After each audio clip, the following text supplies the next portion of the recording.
Hi guys, so I'm just doing a quick tournament review of a GBHL AT doubles I went to on just last Sunday, depending when I upload this. So it was Frodo Couldn't Have Done It Without Sam. It's hosted by Factorum near Warminster. There's 800 points. So I partnered up with Mr. Joe Gonzalez, Gibraltar's #1 ranked MESGB player. So it was quite a privilege, obviously.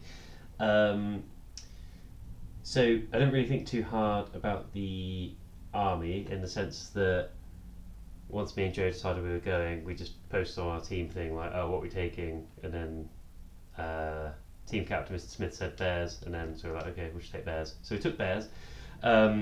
So we took the Bjorning Legendary Legion at 800 points. So Joe took our leader Beorn with 10 Beornings with two-handed axe. Or actually, I think it's hand and a half axe, isn't it? But whatever. And then I took Grimbeorn with 7 Beornings with hand and a half axe, and then 3 who had swapped their hand and a half axe out for great bows.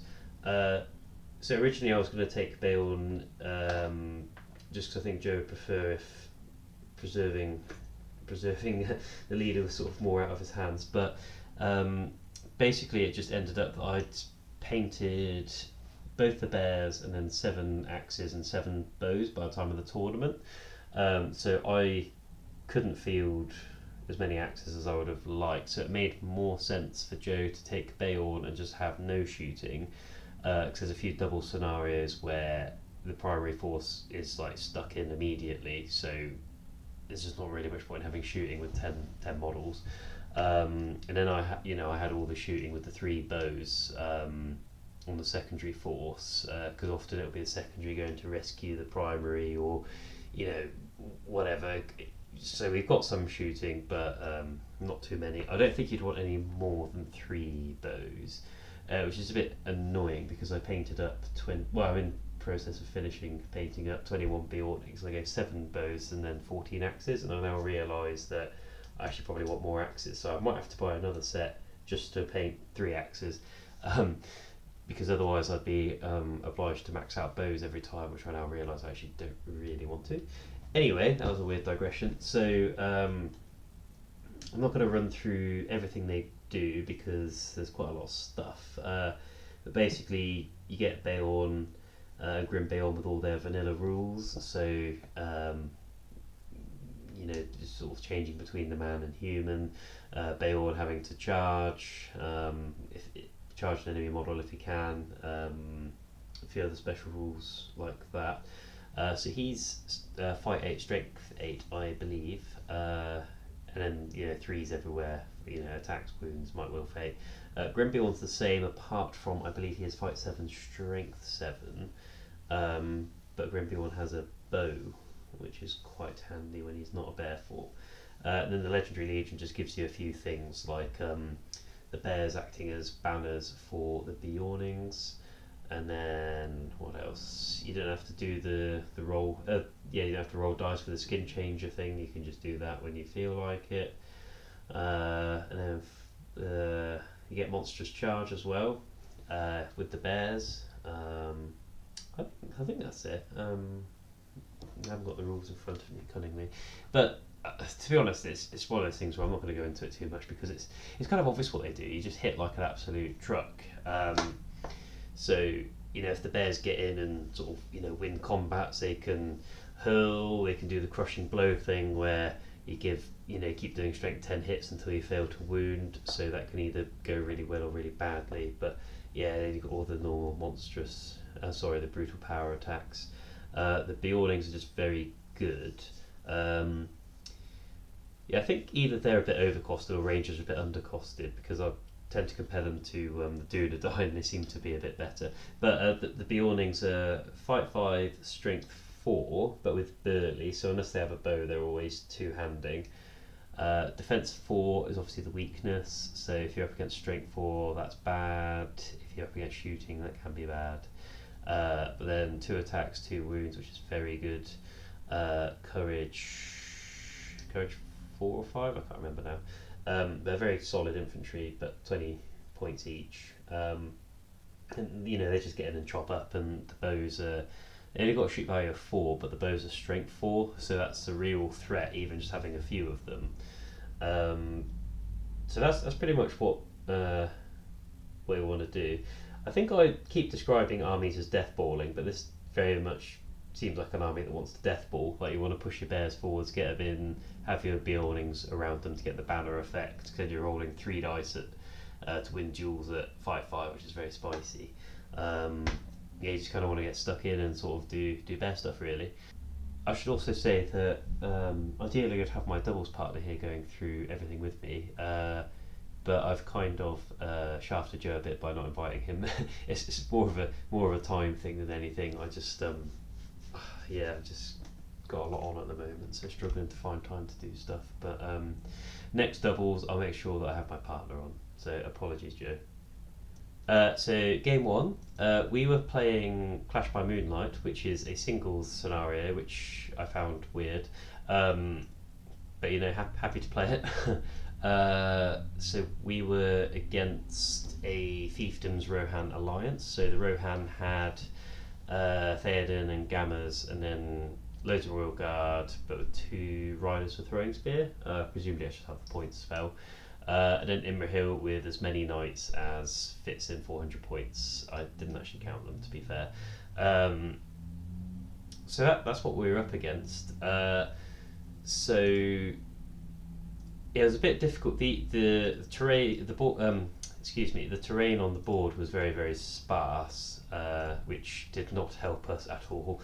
I think the only thing of note really was there was a paddock, which cunningly I said at the beginning of the game that I think Cav can cross it with no cross checks. It's under half the height. Same with the bears, but all the infantry needs cross checks. So basically, after consultation with Mr. Gonzalez, I sort of thought, well, why don't we pivot, sort of deploy fairly central, but then pivot to the right, and then try and choke point them between outcrops and a building, just to try and basically get as many cav models, or get as few cav models, sort of able to get through, and so we can get more bases in, and we can get the bears doing work, and we can protect ourselves from the cavalry charges a bit.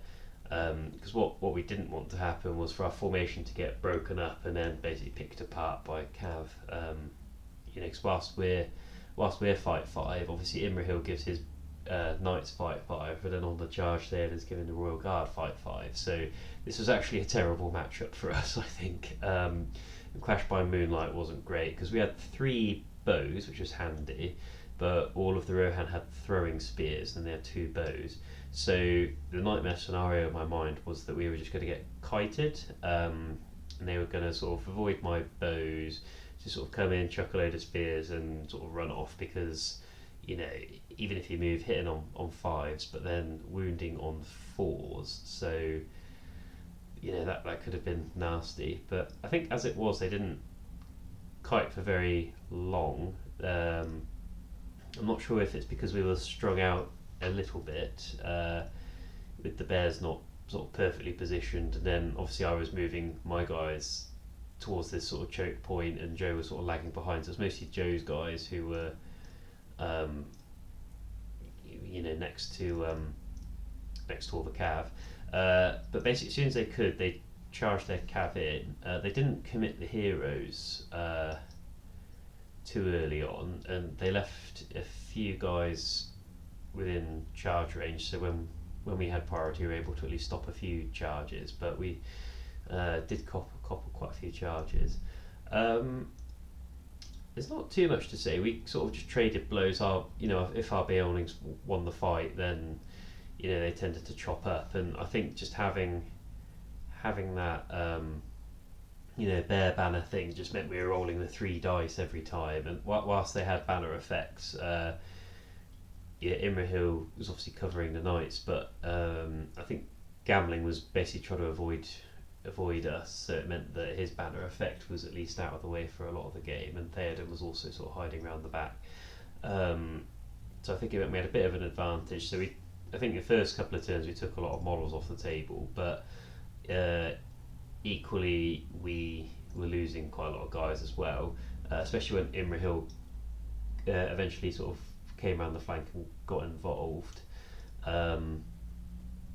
So it was actually relatively even towards the end of the game, although we hadn't quite lost as much. And I think whilst this was happening, we were trying to do clever stuff with the bears, and I think I failed 2 heroic combats with Grimbeorn, one of which I was charging, and I think it was against the same knight who was rolling like 1 dice, I think. So the bears rolling was just utter rubbish this game, but luckily the Beornings made up for it a reasonable amount, I think. Because we were quite, to be honest, we ended up being fairly passive with the bears right till the end of the game. I think we got 1 combat off with Beorn when both the bears were in the same combat, and then we stuck a Beorning in as well, and then we just sort of started trying to wrap round towards Imrahil and Theoden, because Theoden had basically done a massive loop to come round and hit us in the bum. So we're trying to sort of pivot back towards that. In the state of play, the last term, it was basically we sort of had a cordon of Beornings, but we were broken, I think, at that point. They were definitely broken and sort of heading for being quartered. And at the start of that turn, I think we were basically 4-4 because we both had all of our heroes we started the game with and had broken each other. So yeah, it was a bit underwhelming, really. But we called it heroic with Beorn, and there wasn't space for him to get into Imrahil, so I suggested we change. So we won the roll off for a start, I think, or they didn't call one. I honestly can't remember. And yeah, I suggested we change Beorn back into human form so he could get his base in, tag Imrahil, and then get Grimbeorn on the other side, and then just tag everyone else so they couldn't come in and help. And if we killed Imrahil, that then gave us points for killing a hero, which would then tip the game to us. So I don't know what it is about my playstyle, but if there's a chance of winning, I can't settle for a draw. I have to go for it. But the risk was that I can't remember if we had a point that might strike or not, but Imrahil definitely did. So I think that was the risk, is putting our leader into the fight. And then the Beornings were sort of tagging everyone else, and I was hoping to kill Gamling with a couple of guys who have trapped him, and I think I put 1 guy into Theoden as well. So so the last turn basically went that I think Theoden basically had used all his might to strike against the Beorning, so I think he used his last one to strike this time, but even with Gambling nearby, didn't get the dice, and we won that roll off and caused the wound, but he saved it with fate, so that was one opportunity to tip the game our way, but didn't come off. That was a bit of a shame. Gambling somehow won his fight annoyingly, so we weren't able to kill Gambling, but luckily in the Imrahil fight, I think Imrahil rolled, because he was rolling 3 dice because we charged him, and he got a 5 high, we got the 6, and obviously just with Beorn, 2 Beornings I think, and then Grimbeorn in, we were able to kill him, and that tipped it to 6-4. So that was I think this was the toughest matchup, just because I think on paper I'd probably favour the Rohan fiefdoms list, and I know we're both fight 5 and we have 2 attacks base and they have to charge, but I think the thing is if it goes badly for us, well, firstly they got the shooting, so they can sort of sit and pepper us, and with the Clash by Moonlight, +1 to wound, I was really worried that that's what they were going to do, and I think that's potentially what I would have done, is just chuck a whole bunch of spears and sort of see what happens, and then sort of get stuck in. And I think there was a bit of piecemeal charging and then disengaging and trying to flank and stuff, and I think if they just sort of chucked a bunch of spears at us and then just sort of come in everyone at once to sort of hit us like a truck, I think making sure they got all the charges off on the first turn of combat, I think we'd have been we'd have been in deep doo doo. But I think me and Joe played it right as well, which also helped. But there was, I think we didn't have ideal model placement, and I think the bears, to be fair, were actually not that great this game in that, we didn't get any hurls off because we kept getting charged, and then also, when there was a good opportunity, we just lost the combat. Like, I think I was probably in like 4 combats or something, and I definitely lost, 2 of them against that one night, which is a bit annoying. But so we managed to squeak a win there anyway, so that was good. So on to game 2.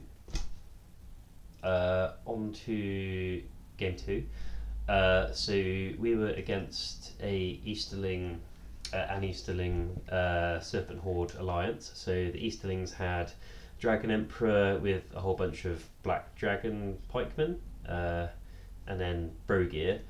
And then the Serpent Horde had Suladan and the Betrayer, and then just a ton of Serpent Riders with a few Haradrim Raiders. I think there might have been 2, maybe, or 3. So this time we were playing Duel of Wits, I think it is, which is where both players on the team pick a target you're trying to kill, and basically you want to sort of rush to the middle because your guys are worth more if they're in the middle at the end of the game as well. If your opponent sort of picked a target and he's in the middle, I think you get some VPs. So this scenario suited us because it was rush to the middle and just fight. So that's perfect for us. And also, against the Serpent Horde, it was perfect as well because obviously, they'd probably be charging us, which is pretty much what happened. But if I have a bear nearby, we're on 3 dice with fight 5. They're on 3 dice with Suladan's banner, fight 4.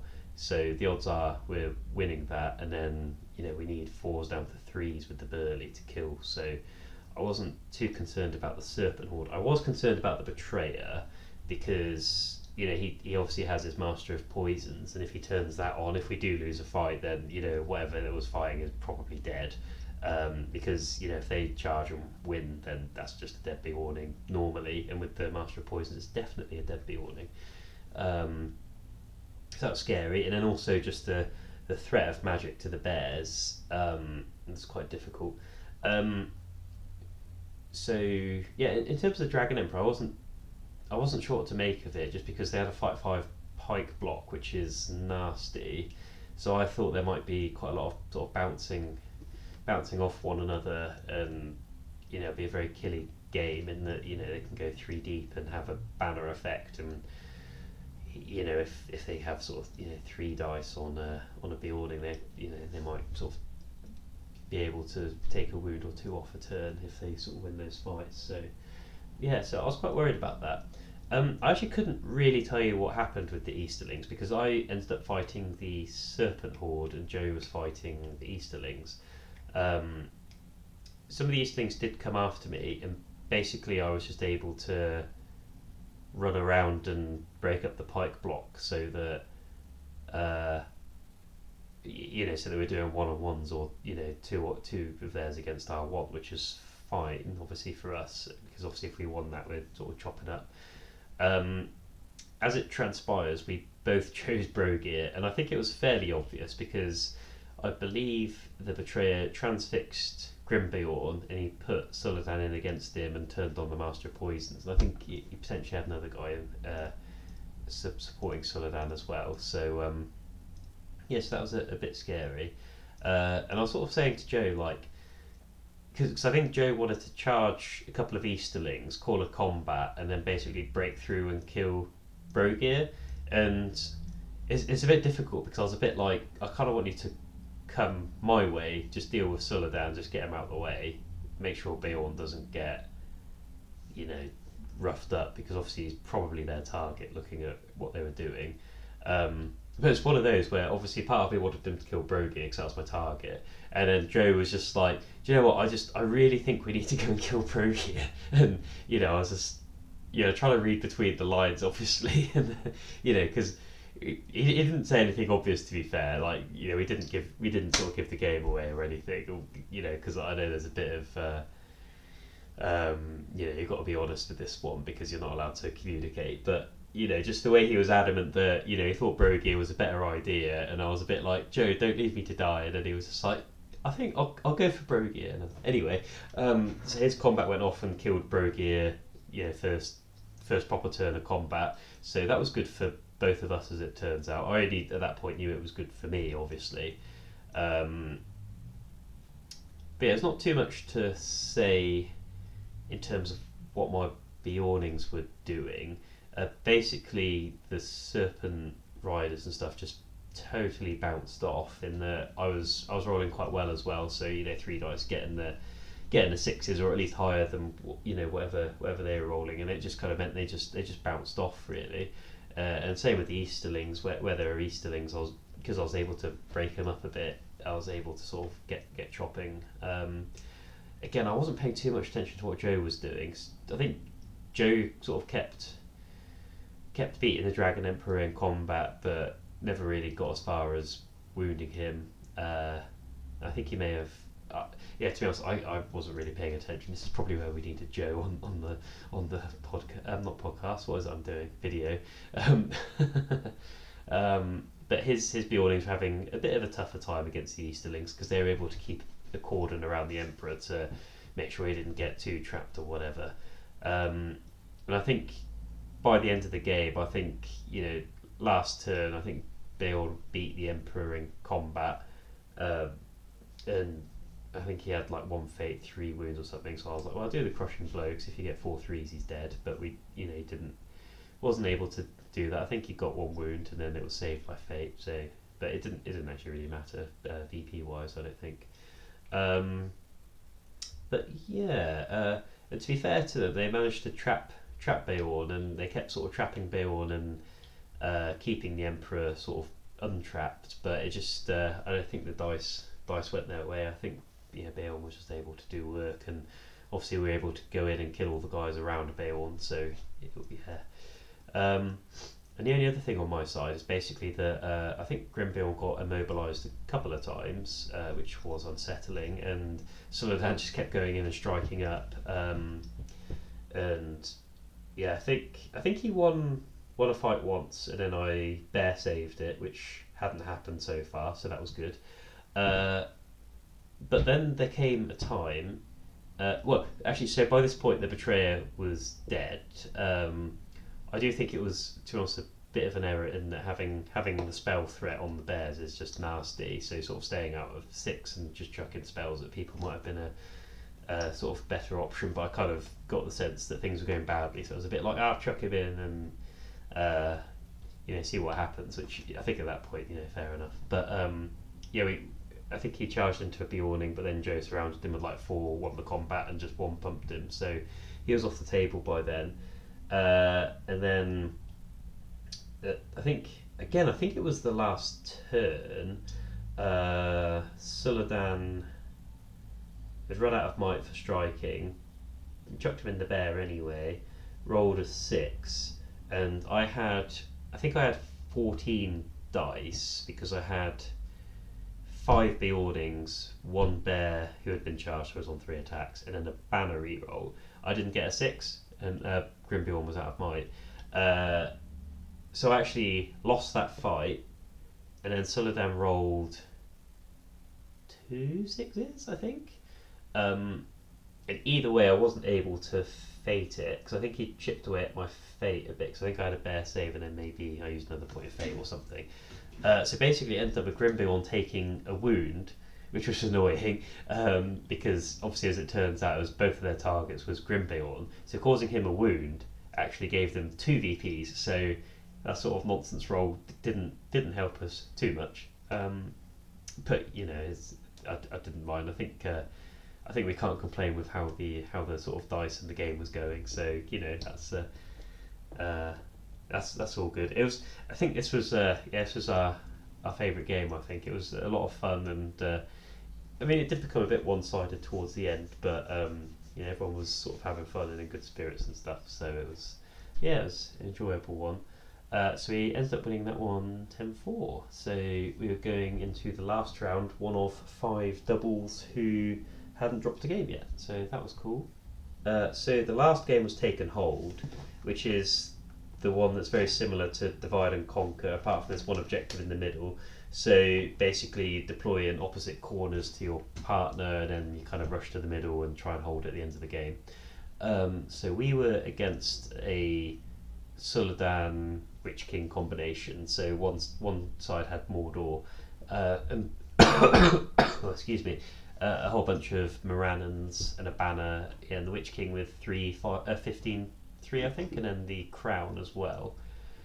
Oh, he had Gurits as well, and then I think he had a few like just normal border orcs, and then a couple of trackers. So pretty standard stuff. The other side had Suladan and a king on horse, and then a whole bunch of Haradrim, some guard of Abrakan, and then I think some serpent riders. I think so. Quite a competitive list. But again, this was a scenario that favoured us because it was rush to the middle and smash stuff up. So the only thing is they both spent 2 might with Gurits and the king to call marches. So they spent 4 might, to be fair, which was good because it meant by the time we got involved in the fight, I think they had 7 might, we had 6, which was a bit healthier. But it meant they completely controlled the middle and boxed us out, so it was up to us to sort of come and get them. So what I was worried about was shooting, because again that's our weakness. I was worried we'd get hit by shooting on our way in and lose too many guys. And oh, excuse me. So I'm still recovering from various colds. Yeah, I was worried about that. So I did sort of hang back with my 3 archers and have a few shots. And didn't really go anywhere. And then I think Joe rightly said just chuck them in. So basically, ultimately, we just ended up both rushing to the middle. It wasn't anything fancy tactics wise. And I think basically I put my Grimbeorn on the left of my line because he charged me with an orc to basically tie up the bear, which I didn't mind because I wasn't planning on charging the bear in unsupported anyway at that point. But yeah, tying him up with that one guy was quite handy because it meant I was able to chuck 2 Beornings and obviously Grimbeorn in there. I did call a combat immediately, which I thought was a bit brave, but what I did is I called the combat, the 2 Beornings went and charged a couple more orcs, but then Grimbeorn went in and charged an orc and then hurled and basically took the Witch King off his horse, which was good. I think he killed a couple of orcs, so it doesn't really matter, but the Witch King was off his horse, so that was good. And again, I can't remember how the spells fell this game, which is bad because it was only 2 days ago, but it's been a long 2 days. But yeah, I mean, I was copping spells and stuff, and like first turn I copped a black dart, and he rolled a 6, and I was like, well, I'm only going to chuck my free one and failed. But then I was like, still has to roll to wound, which I think is a 4, I believe. But like rolling, I think he rolled the 1 anyway or something, so that worked out well. I think he was trying to chuck immobilizers and stuff, but I think me and Joe did the old management, wheel management quite well. And again, from my side, this is just a story of charging Haradrim and then keeping everyone within 6 of Grimbeorn, which meant that I was winning all the fights because obviously I was getting the 3 dice in duels because of the banner reroll, and I was chopping up Haradrim because obviously it was 4s down to 3s for the majority of my guys to wound. Grimbeorn wasn't doing too much, to be fair. I think he was just sort of quietly chopping away. And yeah, on Joe's side, I think he was doing more or less the same thing. And again, there's not too much to say in that. I was chopping up on my side. I think I lost a guy or 2. And on Joe's side, I think he lost a guy or 2. But ultimately, our warriors were just doing the work, and the bears were sort of chipping in. And then I think the king may have killed a guy, but then eventually got surrounded by Beornings and killed. Same with Gurits. And then Suladan was sort of going in and striking and stuff, but I think Yeah, so I can't remember if Sullivan died or not, but he was unhappy by the end of the game because he was surrounded by Beornings. The Witch King was sort of running away from the middle because I think we were tripling them in the middle at this point because they'd lost quite a lot of models. But luckily we had a play in the end where Beorn was untagged and he basically charged charged as far as he could into a Haradrim and then barged and then went into the Witch King and then killed the Witch King. So it meant that we were 12-0 there because we didn't really lose any guys just because we were able to death ball and our dice were very good this game, especially mine. It's just one of those where I was just like 6 with a B warning, 6 with a B warning, 6 with a B warning, and then you don't even need good dice to kill stuff. I think that's the thing. It's like my dual rolls were good, my wound rolls were fairly average, but that's enough. So there's not really too much more to say about that game. It went perfectly for us really. And I think looking back, I think the first scenario was definitely not a good one for us, not a good matchup or scenario, so I was quite pleased with that, but then had to win that. But then I think the next two, just how these two scenarios were set up were just absolutely perfect for us. I think there's other scenarios that would have favoured us far less, but I think these are probably just the two that favoured us the most. I think the only other one that may have favoured us even more was Clash of Champions, but we ended up third because I think I think 3 teams had won all of their games and basically we were the lowest VP wise. So Dan Hawkins and Clubbers won with the Sultan Lothlorians. They had Druzag Ashrak and Muska was the leader, and then they had a whole bunch of spiders, and then a couple of wargs with Banner, and then I think they had a couple of other things bats. I think they had a bat or two. So they won that, and I think they basically slapped in all their games, including our fellow Bears, Cam and Charlie, which is a bit unfortunate for us, for our team. And then Tom Patterson came second with his partner with again just an optimised Sully Witch King list with Black Numenorians and then just Sully and the Witch King, so that was pretty nasty. And then we came third.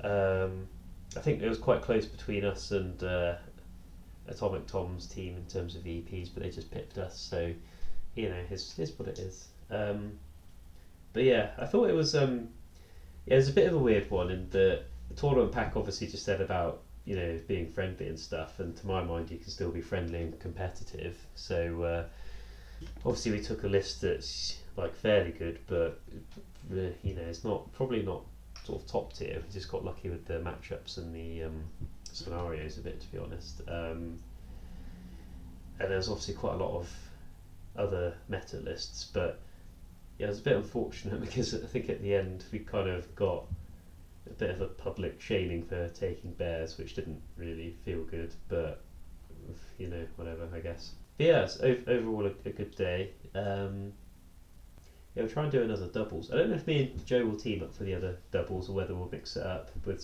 other people in the team, but Joe's a really good partner, so we didn't disagree about anything at all actually. We sort of both just had the same mindset, and I think when one of us was flagging a bit or lost focus, the other one would sort of pick up the slack a bit, and it just, I don't know, it seemed to work quite well. So me and Joe podiuming, just clearly me and Joe are OP. So anyway, I'm waffling, but we'll try and go to another doubles anyway, and then report back. But that was this tournament. I hope you guys enjoyed listening, and I'll catch you at the next one.